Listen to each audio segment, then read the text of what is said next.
O manuscrito original: As Leis do Triunfo e do Sucesso, de Napoleon Hill. Lição 1: O Mastermind. Todos sabem que algumas mentes demonstram afinidade natural e instantânea, ao passo que outras colidem no momento em que entram em contato. Algumas mentes adaptam-se tão naturalmente uma à outra que o resultado é amor à primeira vista. Quem não conhece tal experiência? Em outros casos, as mentes são tão antagônicas que surge uma violenta antipatia mútua no primeiro encontro. Ambos os resultados ocorrem sem que uma palavra seja dita e sem os mais ínfimos sinais de quaisquer causas de amor e ódio estejam atuando como estímulo. Entre esses dois extremos, existe um amplo leque de resultados do contato de uma mente com outra. O Mastermind é um deles. Mastermind é a mente que surge da combinação e coordenação de duas ou mais mentes em espírito de perfeita harmonia.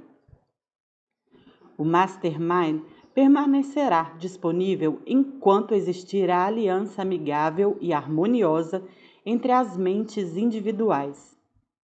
Ele se desintegrará e toda a evidência de sua existência desaparecerá no momento em que a aliança amigável for quebrada.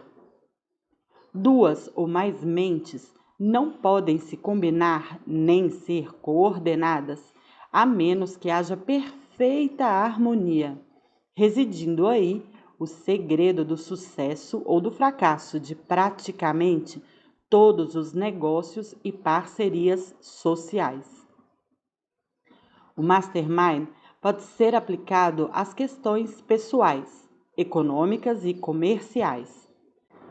Duas ou mais mentes combinadas em perfeita harmonia podem desenvolver poder suficiente para que os indivíduos realizem proezas aparentemente sobre-humanas. Poder é a força com a qual o homem atinge o sucesso em qualquer atividade.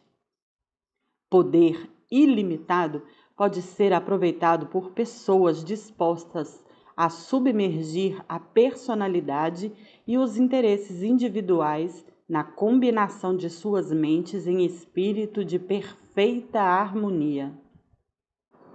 Um grupo de mastermind pode consistir em qualquer número de integrantes a partir de 2. Melhores resultados tornam-se visíveis a partir da combinação de 6 ou 7 mentes. As alianças de mastermind mais eficientes são as desenvolvidas pela combinação de mentes de homens e mulheres. O poder do mastermind é imediatamente perceptível na forma de uma imaginação mais viva e do que parece um sexto sentido. É graças a esse sexto sentido que novas ideias lampejam na mente dos integrantes. Se o grupo de mastermind se reuniu com o objetivo de discutir determinado assunto, ideias relacionadas a este jorrarão na mente de todos os participantes, como se uma influência externa estivesse ditando-as. As mentes dos integrantes do Mastermind se tornam ímãs, atraindo, ninguém sabe exatamente de onde, ideias e estímulo para pensamentos de natureza mais organizada e prática. Cada mente estimula todas as outras mentes do grupo até a energia mental tornar-se tão grande que penetra e se conecta com a energia universal. O cérebro do ser humano pode ser comparado a uma bateria. Se ficar esgotado ou fraco, a pessoa se sentirá desanimada e desencorajada. O cérebro esgotado deve ser recarregado, e isso pode ser feito pelo contato com uma ou mais mentes mais energizadas. Os encontros de mastermind evidentemente recarregam a mente de todos os participantes. Todo gerente de vendas, todo comandante militar e todo líder em qualquer setor entende a necessidade de espírito de equipe, de entendimento e cooperação para alcançar o sucesso. Onde quer que haja um enorme sucesso nos negócios, finanças, indústria ou qualquer profissão, pode-se ter certeza de que por trás existe algum indivíduo que aplicou o princípio de combinação mental em um mastermind. Esses sucessos surpreendentes com frequência parecem obra de uma só pessoa, mas olhe de perto e descobrirá outros indivíduos cujas mentes estiveram coordenadas com a daquela pessoa. Não é à toa que líderes empresariais, políticos ou de outro campo de atuação acham muito difícil organizar grupos para que trabalhem na obtenção de determinado objetivo sem atrito. Acontece que cada ser humano tem dentro de si forças difíceis de harmonizar, mesmo em um ambiente muito favorável à harmonia. Se a química mental de cada indivíduo é tal que as unidades de sua mente não podem ser facilmente harmonizadas, imagine o quão mais difícil deve ser harmonizar um grupo de mentes para que funcionem no que chamamos de aliança de mastermind.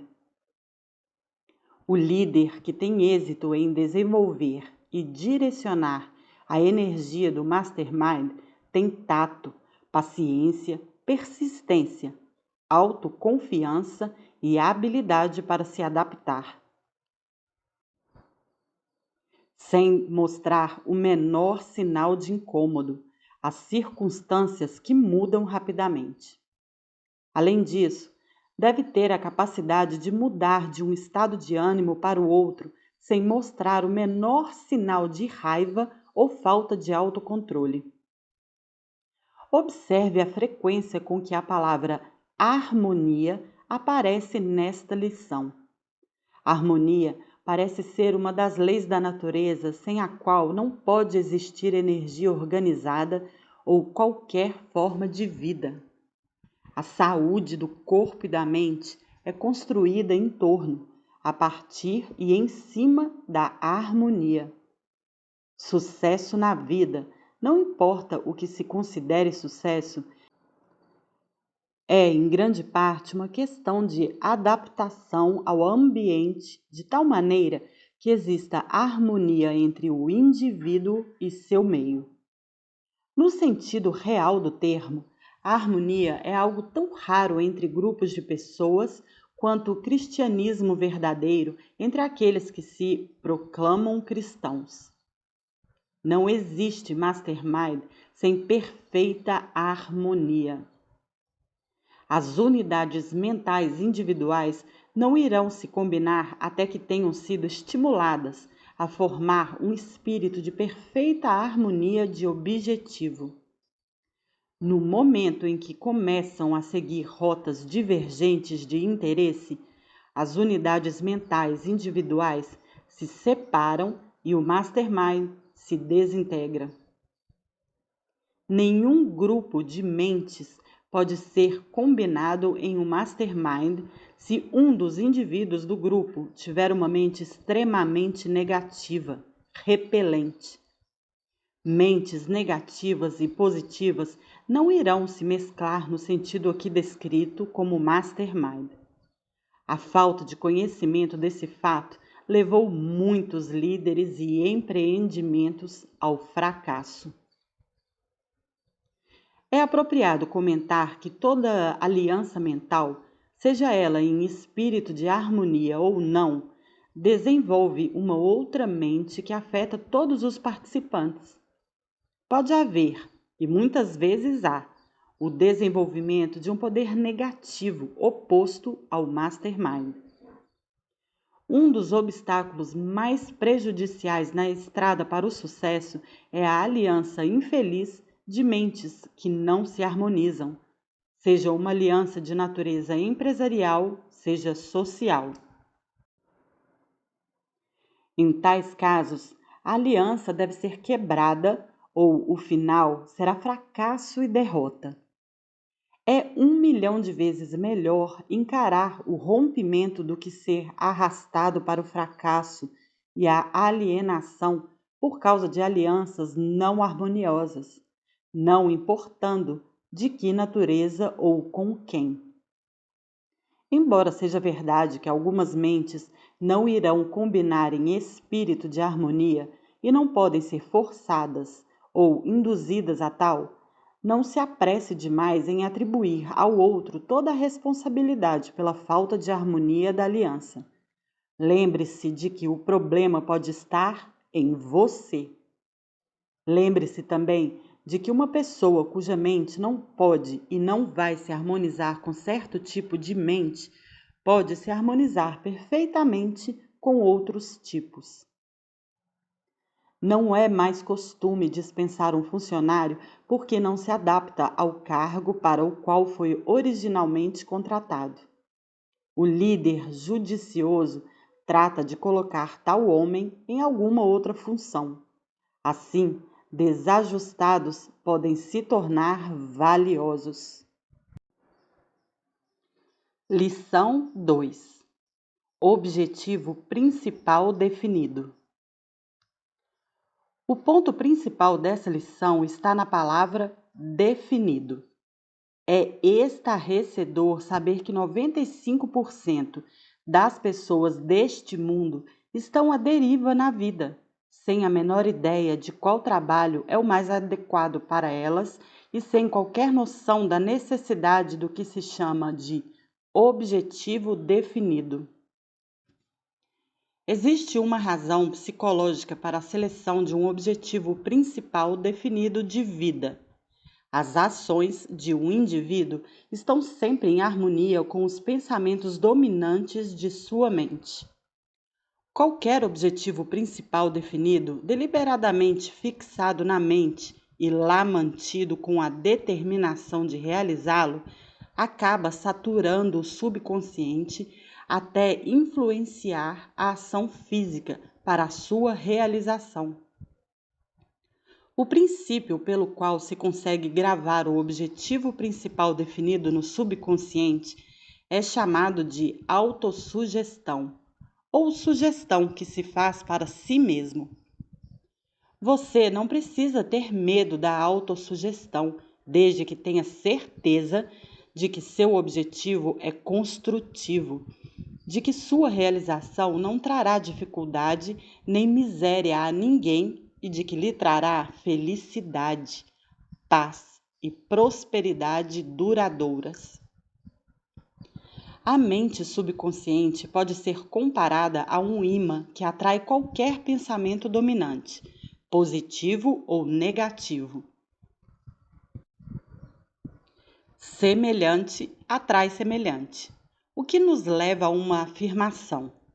Querendo ou não, você atrairá circunstâncias e pessoas que se harmonizem com sua filosofia de vida, com os pensamentos que dominam sua mente. Sendo isso verdade, você consegue ver a importância de vitalizar sua mente com um objetivo principal definido para atrair circunstâncias e pessoas que irão ajudar e não atrapalhar na busca de sua realização? Suponha que seu objetivo principal definido esteja muito longe de sua atual condição de vida. E daí? É seu privilégio, ou melhor, seu dever, ter metas elevadas. Você deve a si e à comunidade em que vive definir um alto padrão para si. Todos os grandes líderes baseiam sua liderança em um objetivo principal definido. Quando um homem com um objetivo principal definido passa por uma multidão, todos abrem espaço para ele. Trabalho duro e boas intenções não bastam para levar ao sucesso. Afinal, como pode um homem ter certeza de que atingiu o sucesso a menos que tenha estabelecido na mente algum objetivo definido? Você já parou para pensar que a maioria das pessoas termina a escola e pega um emprego em qualquer ramo, sem qualquer coisa remotamente parecida com um objetivo definido ou um plano definido? Se sucesso depende de poder, se poder é esforço organizado, e se o primeiro passo na direção da organização é um objetivo definido, então dá para ver facilmente por que um objetivo é essencial. De forma vaga, quase todo mundo tem um objetivo definido: o desejo de dinheiro. Mas isso não é objetivo definido conforme o significado do termo nesta lição. Antes que seu objetivo de ter dinheiro possa ser considerado definido, você deverá chegar a uma decisão sobre o método pelo qual vai acumular o dinheiro. Não basta dizer que vai ganhar dinheiro entrando em algum negócio. Você tem que decidir a que tipo de atividade vai se dedicar, onde seu negócio será instalado e quais as políticas empresariais sob as quais será conduzido. O objetivo dessa lição não é informar qual deva ser sua profissão. Contudo, é bom ter em mente que você provavelmente alcançará maior sucesso encontrando o que você mais gosta, pois um homem, em geral, tem mais sucesso no campo de atividade onde pode se jogar de alma e coração. O objetivo principal definido deve ser acompanhado de um desejo ardente de sua realização. Por exemplo, apenas querer um automóvel não fará com que esse apareça, mas se houver um desejo ardente por um automóvel, esse desejo levará à ação apropriada para se obter um automóvel.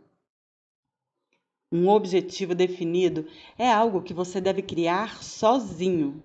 Ninguém vai criar para você e ele não vai se criar sozinho. Comece agora a analisar seus anseios e descubra o que deseja. Tenha em mente que não chegará a lugar algum se não começar de algum lugar. Se seu objetivo de vida é vago, suas conquistas também serão vagas e, pode-se acrescentar, pobres. Saiba o que quer, quando quer, por que quer e como pretende conseguir. Deve ter-lhe ocorrido que não se pode alcançar um objetivo principal definido, a não ser que também se tenha um plano muito prático e definido para fazer o objetivo virar realidade. Então, o primeiro passo é decidir qual será o principal objetivo na vida. O passo seguinte é redigir uma afirmação clara e concisa do objetivo, seguida da descrição por escrito do plano ou planos para alcançar o objetivo.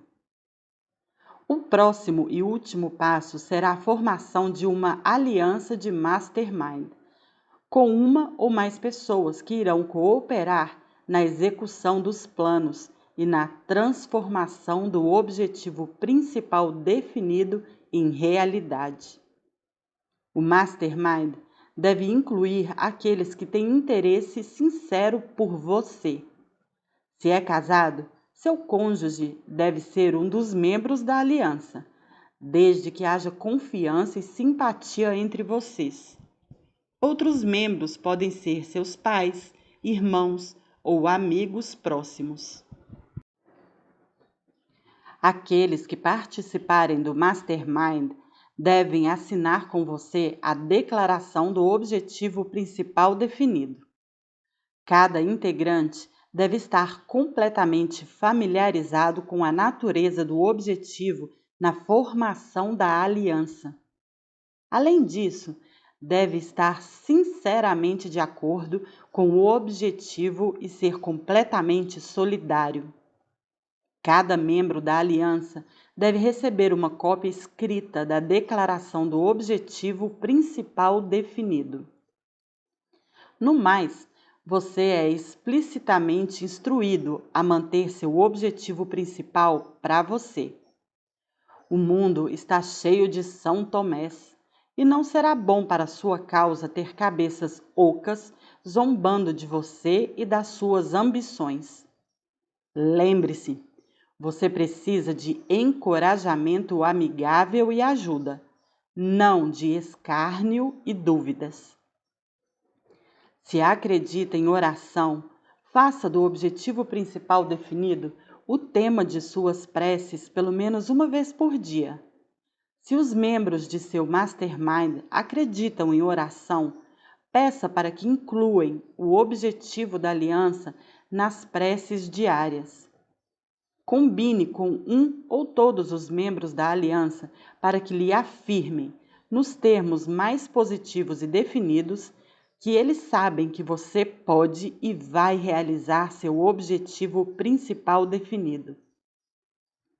Essa afirmação deve ser feita pelo menos uma vez por dia, ou mais, se possível. Você deve seguir o procedimento até atingir o objetivo, independentemente do tempo requerido. Em alguns momentos pode ser necessário mudar os planos. Faça essas mudanças sem hesitar. Se algum membro perder a fé no Mastermind, remova-o imediatamente e substitua por outra pessoa. Você não pode ser bem-sucedido cercado de associados desleais e hostis. O sucesso é construído sobre lealdade, fé, sinceridade, cooperação e outras forças positivas com que se deve abastecer o ambiente. Se quiser formar uma aliança de mastermind no ambiente profissional, siga as mesmas regras.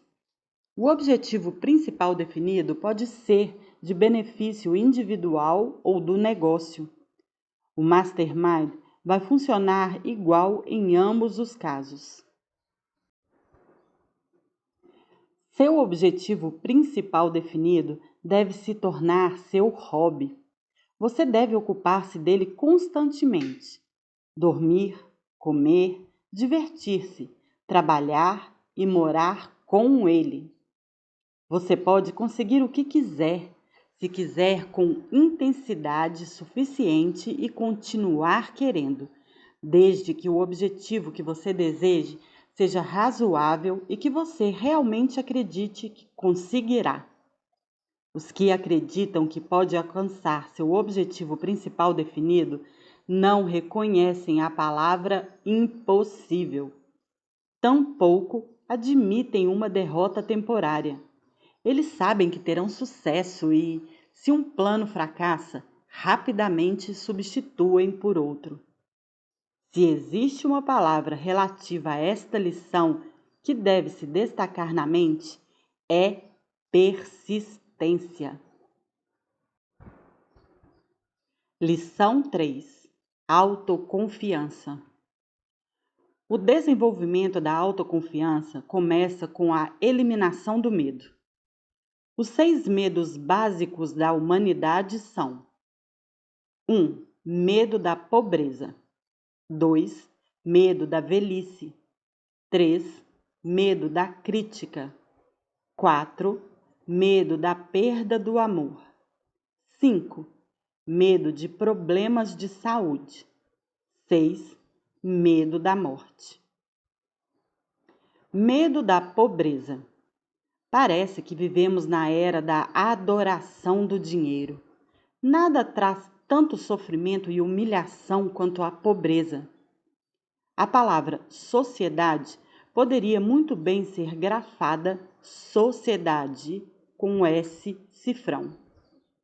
Tamanha é a avidez do homem por riqueza, que irá adquiri-la de qualquer maneira, por métodos legais, se possível, e por outros, se necessário. Um homem pode cometer assassinato, roubo, estupro e todas as demais formas de violação dos direitos alheios e ainda assim reconquistar status elevado, contanto que nunca perca a riqueza. Pobreza é crime, um pecado imperdoável, por assim dizer. Nenhum homem temeria a pobreza se pudesse confiar nos outros.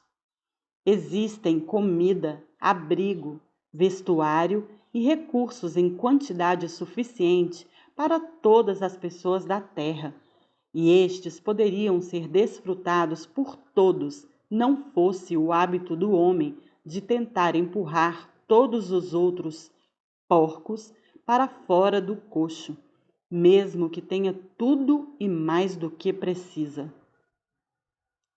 Medo da velhice. Esse medo brota de duas fontes.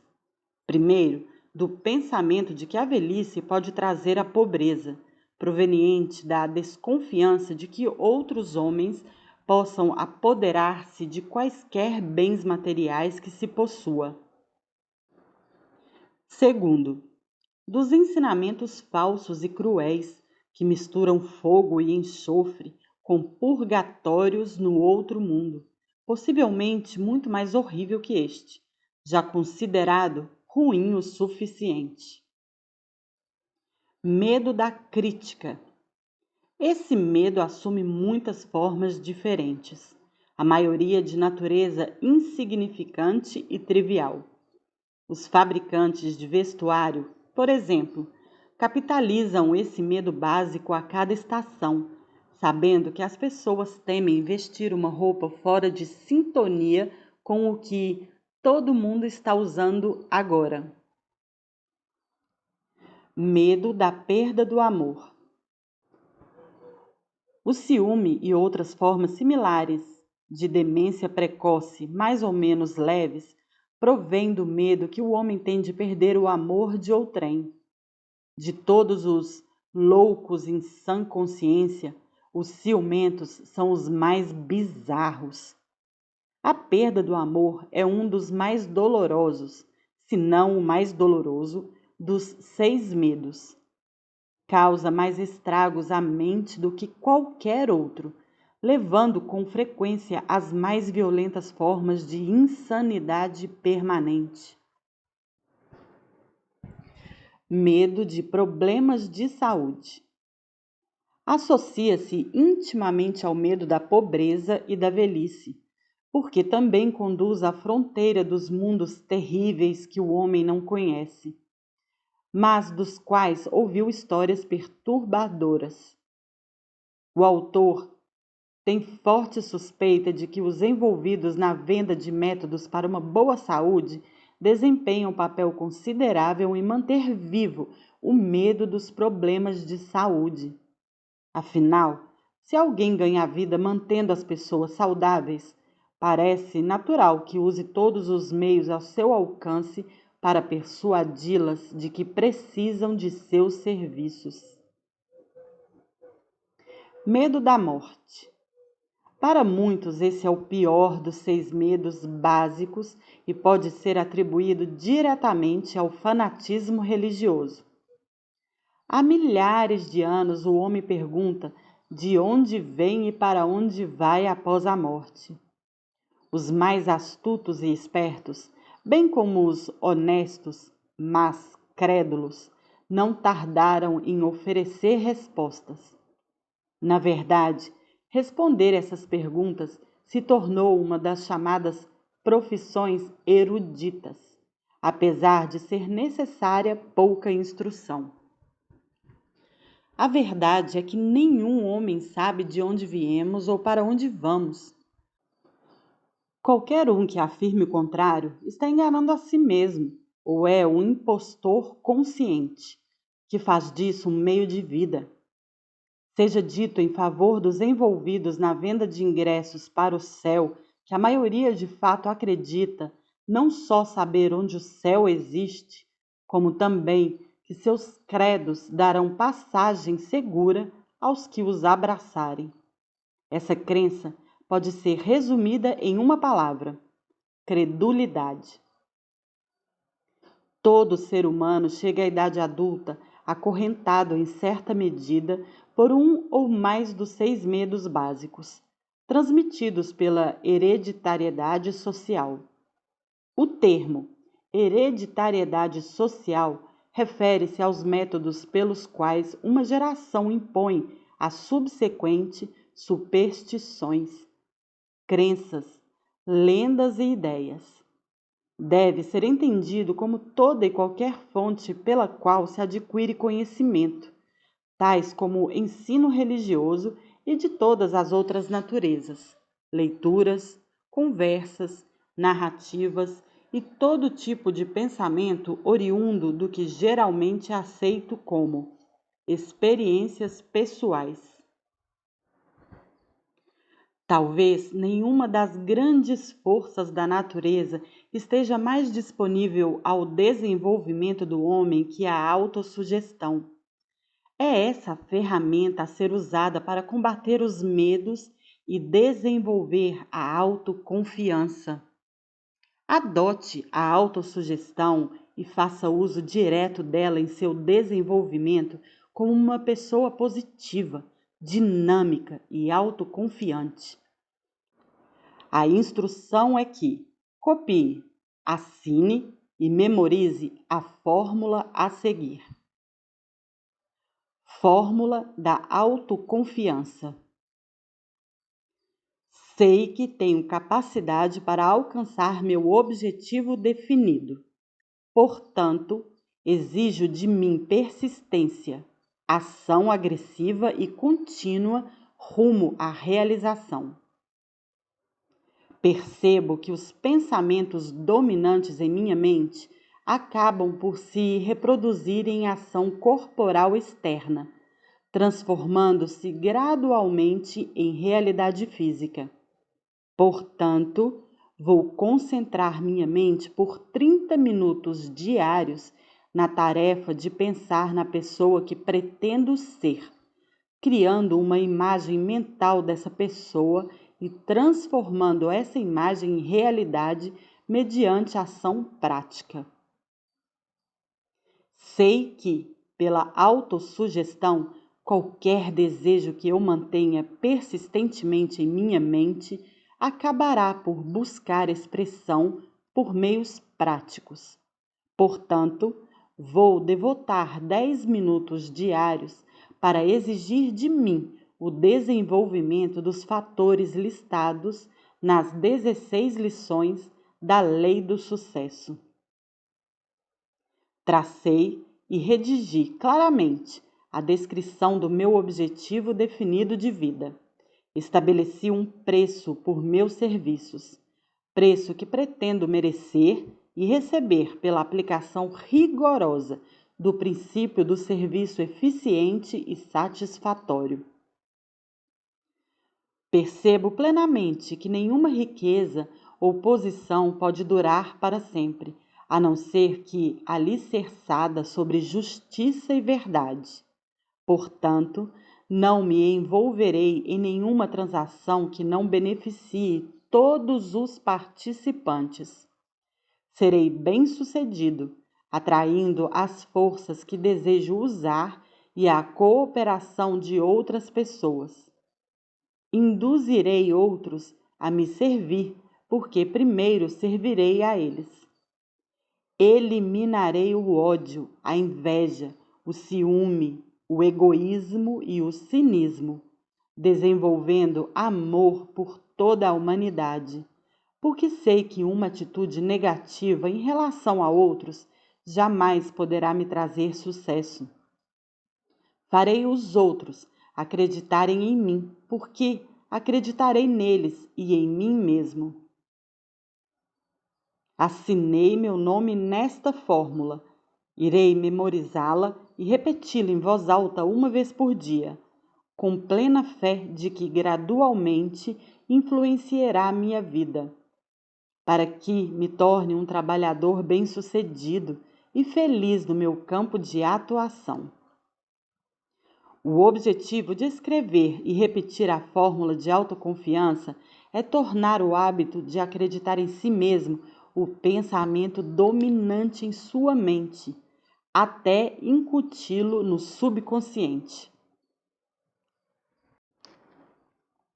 Você tem dentro de si todo o poder de que precisa para conseguir tudo o que quiser neste mundo. E a melhor maneira de aproveitar esse poder é acreditar em si. Você está constantemente transmitindo o que pensa de si e, se não tiver fé, os outros sentirão. As pessoas irão acreditar em você somente quando você acreditar em si. Entretanto, tenha clara a diferença entre autoconfiança, baseada no sólido conhecimento do que você sabe e do que você pode fazer, e egocentrismo, baseado apenas no que você desejaria saber ou fazer. Autoconfiança é algo que jamais deve ser proclamado ou anunciado, a não ser pelo desempenho inteligente de ações construtivas. Se você tem autoconfiança, aqueles ao seu redor vão descobrir. Deixe que façam a descoberta e você ficará livre da suspeita de egocentrismo. A oportunidade jamais espreita a pessoa egocêntrica, mas críticas e observações ruins, sim. A oportunidade desenvolve afinidade muito mais fácil e rapidamente com a autoconfiança do que com o egocentrismo. Autoelogio nunca é uma medida adequada de autoconfiança. Tenha isso em mente e deixe sua autoconfiança falar somente pela língua do serviço construtivo, prestado sem espalhafato ou rebuliço. Autoconfiança é o produto do conhecimento. Conheça a si mesmo. Saiba o quanto e quão pouco você sabe. Não há sentido em fingir, pois qualquer pessoa educada irá avaliá-lo com bastante precisão após ouvi-lo falar por 3 minutos. O que você realmente é vai falar tão alto que o que você alega ser não será ouvido. Acredite em si, mas não diga ao mundo o que você pode fazer. Mostre. Lição 4. O hábito de poupar. Poupar dinheiro é essencial para o sucesso, mas a grande pergunta de quem não poupa é: como posso fazer isso? Poupar é unicamente uma questão de hábito. Pela repetição, qualquer ato se torna um hábito. Pelo hábito, o homem molda sua personalidade. Você deve cultivar o hábito de poupar a fim de se colocar na rota de grandes oportunidades e desenvolver sua capacidade de visão, autoconfiança, imaginação, entusiasmo, iniciativa e liderança. O endividamento é o inimigo mortal do hábito de poupar. A pobreza por si só é suficiente para matar a ambição, destruir a autoconfiança e a esperança.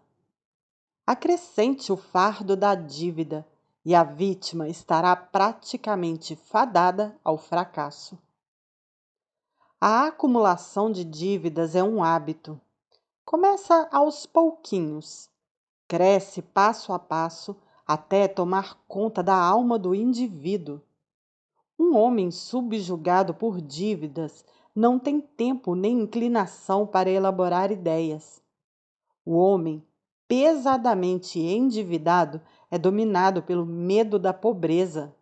Sua ambição e autoconfiança ficam paralisadas e ele afunda gradualmente na alienação. Caso você tenha dívidas, é preciso abandonar o hábito de comprar a crédito e quitar os débitos gradativamente. Livre do endividamento, você estará pronto para reformular os hábitos de sua mente no rumo da prosperidade. Adote como parte de seu objetivo principal definido o hábito de poupar um percentual regular de sua renda, mesmo que não mais que 1 centavo por dia. Muito em breve o hábito se fixará na mente e você sentirá a alegria em poupar. Qualquer hábito pode ser descontinuado, colocando-se no lugar algo mais desejável. O hábito de gastar deve ser substituído pelo hábito de poupar por todos que almejam independência financeira. Muitos homens percorreram um longo caminho na direção do sucesso apenas para tropeçar e cair, e nunca mais se erguer, por conta da falta de dinheiro em tempos de emergência. A taxa de mortalidade de negócios devido à falta de capital de reserva para emergências é estupenda. Fundos de reserva são essenciais para a operação bem-sucedida de negócios, assim como contas de poupança são igualmente essenciais para o sucesso dos indivíduos. Sem poupança, a pessoa sofre de 2 maneiras. Primeiro, pela incapacidade de aproveitar oportunidades que aparecem apenas para gente com dinheiro na mão. E segundo, pelo constrangimento devido a alguma emergência que exija dinheiro. A maioria das pessoas pensa mais em como gastar o que tem do que em maneiras de poupar. A ideia de poupar e o autocontrole e autossacrifício que as acompanham estão sempre ligados a pensamentos de natureza desagradável, mas pensar em gastar é eletrizante. Na verdade, poupar pode se tornar tão fascinante quanto gastar, mas não até se tornar um hábito regular, bem fundamentado e sistemático. O hábito de poupar exige mais força de caráter do que a maioria das pessoas desenvolve, pois significa abnegação e sacrifício de diversões e prazeres. Por essa mesma razão, quem desenvolve esse hábito adquire ao mesmo tempo muitos outros hábitos necessários para o sucesso, especialmente autocontrole, autoconfiança, coragem, equilíbrio e liberdade do medo. Quanto se deve poupar? De modo geral, um assalariado deveria repartir seu vencimento assim: poupança, 20%. Sustento, moradia, alimentação e vestuário, 50%. Educação, 10%. Recreação, 10%. Seguro de vida, 10%. Estamos vivendo numa época em que o item recreação consome parte excessiva do orçamento. Dezenas de milhares de pessoas gastam até 1/3 de sua renda em entretenimento. Infelizmente, a maioria de nós é criada por pais que estimulam o hábito de gastar por se excederem em seus gastos e não pouparem. Afortunada é a criança cujos pais entendem o valor do hábito de poupar para inculcá-lo nos filhos, pois os hábitos da primeira infância nos acompanham ao longo da vida. Dê a um homem $100 que ele não esperava. E o que ele fará? Ora, começará a cogitar como pode gastar o dinheiro.